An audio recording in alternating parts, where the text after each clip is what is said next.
Hello மக்களே! நடு ரோட்ல நான் ட்ரம்முக்குள்ள கைவிட்டு என்ன பண்றேன்னு தானே பார்க்குறீங்க. சொல்றேன்.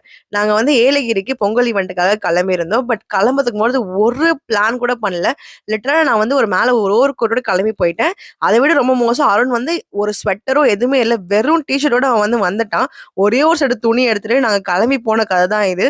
ஸோ நடுவுல வந்து ஒரு இடத்துல சாப்பிடறதுக்காக நிறுத்துனோம். ஸோ அங்க தான் நான் வந்து அந்த தந்தூரி அவனுக்குள்ள வந்து கையெல்லாம் விட்டு கொஞ்சம் குளிர் காஞ்சிட்டு இருந்தேன். ஃப்ரீக்வென்ட்டா நாங்க பாண்டிச்சேரி போவோம். அது வந்து ஒரு 150 கிலோமீட்டர்ஸ்குள்ள தான் வரும். So okay. அத விட கொஞ்சம் தானே கிலோமீட்டர்ஸ் எக்ஸ்ட்ரா ஒரு 50 கிலோமீட்டர்ஸ் அது 1 ஹவர்ல நம்ம கவர் பண்ணிடலாம்னு சொல்லிட்டு தான் நாங்க கிளம்புனோம். பட் நாங்க ஈவினிங் ஒரு 5:30 கிளம்புனோம். போறோம். எங்களுக்கு வந்து வாணியம்பாடி போறதுக்கே வந்து 7 மணி நேரம், 8 மணி நேரத்துக்கிட்ட ஆயிடுச்சு. சரியான குளிருன்றதுனால நான் வந்து 20லயே வண்டிய வந்து உருட்டிட்டு போற நிலைமைக்கு தான் இருந்துச்சு. ஸோ ஓகே இதுக்கு மேல போனா வேலைக்கு ஆகாதுன்னு சொல்லிட்டு வாணியம்பாடியில நாங்க ரூம் எடுத்துட்டோம். ஸோ நெக்ஸ்ட் டே மார்னிங் நான் அங்கேருந்து ரெடியாயி கிளம்பி வந்து பொங்கல் ஈவென்ட் ஏலகிரி ஹில்ஸ்ல முடிச்சோம். ஸோ அத முடிச்சதுக்கு அப்புறம் தான் எனக்கு ஓரளவுக்கு வந்து ஒரு மூச்சே வந்துச்சு. அதுக்கப்புறம் நடந்த சிறப்பான சம்பவத்த நெக்ஸ்ட் வீடியோ சொல்றேன். So stay tuned.